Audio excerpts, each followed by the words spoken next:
आज हम सिखों के प्रथम गुरु गुरु नानक देव जी के जीवन के बारे में जानेंगे। वैसे तो गुरु नानक देव जी को सभी बहुत अच्छे से जानते हैं, उनके बारे में कुछ बताना सूरज को दिया दिखाने के समान है, परंतु फिर भी मेरा यह छोटा सा प्रयास है।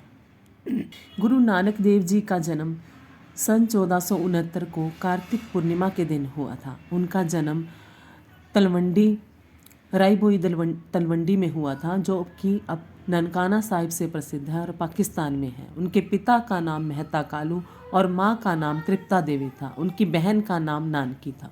जब वे 5 साल के थे तो उनको जो गुरु पढ़ाने आते थे, उन्होंने उनको जो अल्फ़ाबेट लिखने के लिए कहा, तो उन्होंने गुरु नानक देव जी ने लिख दिया कि भगवान एक है। तो उनके गुरु जो थे वो उनके पिता को उन्होंने कहा कि मैं इनको शिक्षा नहीं दे सकता, ये तो पहले से ही शिक्षित हैं, ये कोई आम बच्चे नहीं, आम बालक नहीं हैं। इसके बाद बढ़ते बढ़ते जैसे वे 12 साल के हुए तो गुरु नानक देव जी के पिता को बहुत ही चिंता थी, क्योंकि वो नहीं चाहते थे कि उनका मन संसारिक कार्यों में न लगे और वो आध्यात्मिकता में और प्रभु की भक्ति में लीन होकर उसे संसार को छोड़ दें। तो 12 साल की आयु में उनके पिता ने उनको व्यापार करने के लिए 20 रुपए दिए और सच्चा सौदा करने के लिए कहा। तो उन्होंने कुछ भूखे साधु संतों को भोजन कराकर वो घर वापस आ गए। तो उनके पिता ने पूछा कि आपने 20 रुपयों का क्या किया? तो उन्होंने कहा कि आपने कहा था कि सच्चा सौदा करना है, तो इससे अच्छा और खरा सौदा क्या होगा। गुरु नानक देव जी अपनी बहन नानकी से बहुत प्यार करते थे। 1475 में जब उनकी बहन नानकी का विवाह हुआ तो वो भी उनके साथ ही सुल्तानपुर चले गए और वहाँ पर रहते हुए कार्य करते रहे। 1496 में सुल्तानपुर जब वो वेई नदी में नहाकर और मेडिटेशन करते थे, उसके बाद 1496 में कुछ उनको एकदम से ज्ञान की प्राप्ति हुई और उन्होंने सोचा कि अब मुझे अपनी शिक्षाएं जो हैं वो पूरी दुनिया में फैलानी चाहिए। इसलिए उन्होंने दुनिया का भ्रमण शुरू कर दिया। आज के ज़माने में जहाँ लोग एक पल पैदल नहीं चलते हैं, उन्होंने 28,000 किलोमीटर की यात्रा की। उन्होंने एशिया, बगदाद से लेकर भारत की तो पूरी यात्रा की। उन्होंने एशिया और बगदाद तक भी वो पहुँचे थे। 1539 ईस्वी में वे करतारपुर में ज्योत समा गए थे। उनकी जो शिक्षाएं थी वो कहते थे कि जो भी है मिल बांट कर खाना चाहिए, चाहे आपके पास थोड़े से थोड़ा है, परंतु उसको भी मिलकर बांट कर खाया जाए। दूसरा था किर्त करने का। उन्होंने कहा कि ईमानदारी से अपना काम करना चाहिए, जो भी हमें मिलता है ईमानदारी के साथ ही हमें उसको अपना जीवन व्यतीत करना चाहिए। बेईमानी से इंसान कभी भी खुश नहीं रहता। तीसरी जो उनकी टीचिंग थी कि सतगुरु के नाम का जाप करना चाहिए और 5 चीज़ें जैसे काम, क्रोध, लोभ, मोह, अहंकार, इनसे दूर रहना चाहिए। उन्होंने सच्चित आनंद की हमें शिक्षा दी।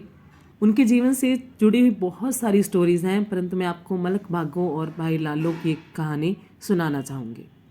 अपनी भ्रमण यात्रा के दौरान गुरु नानक देव जी एक गांव में गए जहाँ पर वो भाई लालो के घर पे रहे और वहाँ का ही खाना खाते थे। तो मर्दाना एक बार सोच रहे थे कि कहाँ ये सूखी रोटियाँ हमें खानी पड़ती हैं, और वहाँ सुल्तानपुर में तो हमें कई तरह का खास भोजन मिलता था, बहुत तरह के पकवान मिलते थे। तो वहाँ पर वहाँ का जो साहूकार था मलक भागो, एक बार वहाँ पर उसने सभी पंडितों को, संतों को के लिए उसने भोजन किया, पूरे गांव को बुलाया। तो उसने देखा कि गुरु नानक देव जी सिर्फ एक ऐसे व्यक्ति थे जो कि उसके भोजन न्योते पर, दावत पर नहीं गए। तो उसको बहुत क्रोध आया। उसने अपना अपमान भी समझा कि गुरु नानक देव जी एक संत हैं जो मेरा खाना खाने नहीं आए। तो उसने अपने नुमाइंदे भेजकर उनको बुलवाया और पूछा कि आप मेरे यहाँ का खाना खाने क्यों नहीं आए।